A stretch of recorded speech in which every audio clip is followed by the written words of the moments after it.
5장 예정론의 뿌리 1. 예정론의 뿌리는 어거스틴의 구원론에 있다. 그리고 더 근본적인 뿌리는 터툴리안의 구원론에 있다.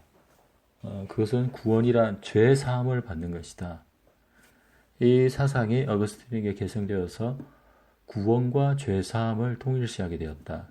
즉 구원이란 죄 사함을 받는 것이고 그것은 죄 사함은 바로 믿음의 시작이고 그리고 믿는다는 고백은 믿음의 시작은 믿는다는 고백이다. 즉 구원 이꼬르 죄 사함 이꼬르 믿음의 시작 이꼬르 믿는다는 고백이다. 그래서 고백이란 완전한 구원을 의미한다. 구원은 너무나 쉽고 단순한 것이 된다. 구원은 단지 믿는다는 고백 하나로 충분하며 믿음을 시작하는 순간에 즉각적으로 완전한 구원을 받게 된다. 믿음의 시작이야말로 구원의 여부를 결정하는 중대한 핵심이 된다. 2. 예정론의 뿌리는 믿음의 시작에 있다. 믿음의 시작이 곧 완전한 구원이 되면 인간의 의지 여부가 구원의 중대한 변수가 되는 위험에 노출된다. 믿음을 시작할 때 인간의 의지로 믿느냐 이게 구원의 중대한 변수가 된다. 자유의지는 구원을 결정하는 주도권을 갖게 되고 은총은 그저 자유의지에 추종해야 하는 부수적인 것으로 전락한다.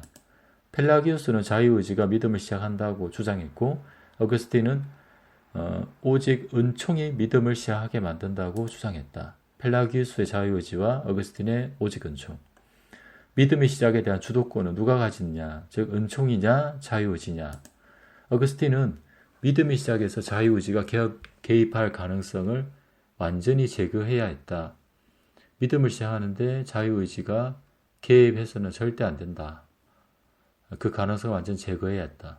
자유의지가 조금이라도 개입하면 인간의 행위가 구원에 개입하는 문제로 이어져 은혜 구원이라는 의미가 대사하게 됩니다. 믿음의 시작이 가장 중요한데 거기에 자유의지가 개입한다면 인간의 행위가 구원에 개입하는 문제로 이어져서 은혜 구원이라는 의미가 퇴색하기 때문이다. 타락한 인간의 의지가 믿음의 시작에 개입할 능력이 없다고 못 봤고 인간의 의지가 타락했기 때문에 믿음의 시작에 개입할 능력이 없다고 못 박았다. 그리고 오직 하나님의 의지만이 하나님의 은총만이 인간이 믿음을 시작하도록 만든다는 예정론을 주장하게 되었다. 3. 누가 승리해도 모순은 남는다. 펠라기우스는 인간의 자유의지를 보호하기 위해 싸웠고 어거스틴은 하나님의 은총을 수호하기 위해서 응전했다. 펠라기우스의 자유의지 보호, 어거스틴의 하나님의 은총 수호. 하나만 택할 수 있는 것이 아니고 하나를 버릴 수 있는 것도 아니다. 이 둘은 통일과 조화 그리고 일치를 이루어야 하며 둘 중 하나가 무너질 경우 둘 다 무너지는 구조로 되어 있다. 그래서 하나님의 은총과 인간의 자유의지를 통일, 조화, 일치시키는 것이 중요하고 만약 하나가 완전히 부정된다면 둘 다 무너진다.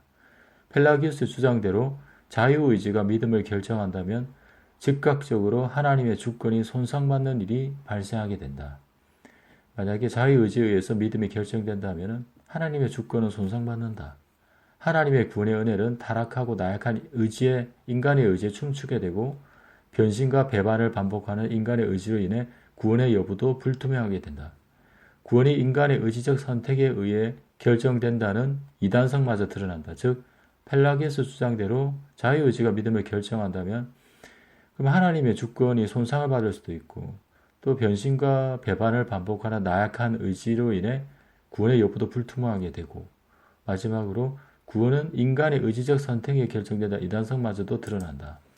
그리고 어거스틴 주장대로 한다면 은총에 의해 믿음이 주어진다면 하나님의 주권은 높여지나 인간의 의지가 말살되어 하나님의 공의가 훼손되는 문제가 발생하고 복음의 진리를 위협하는 논리적인 문제들이 대량으로 발생하게 된다.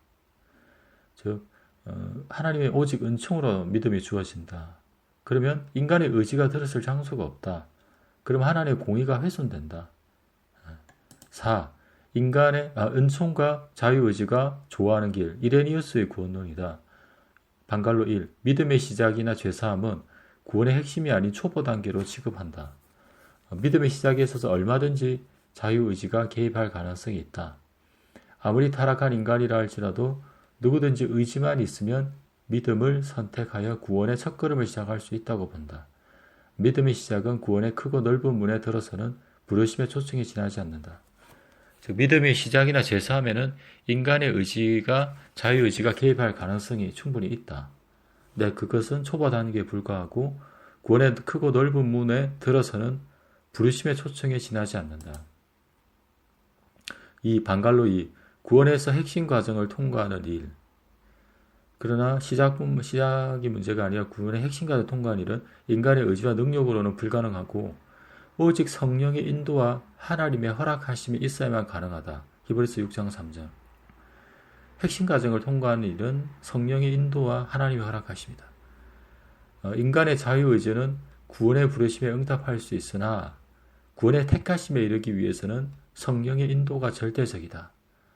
믿음의 시작은 인간의 자유의지, 즉 구원의 부르심에 응답할 수 있다 스스로. 그런데 택하심에 이르기 위해서는 궁극적인 구원에 이르기 위해서는 성령의 인도가 절대적이다.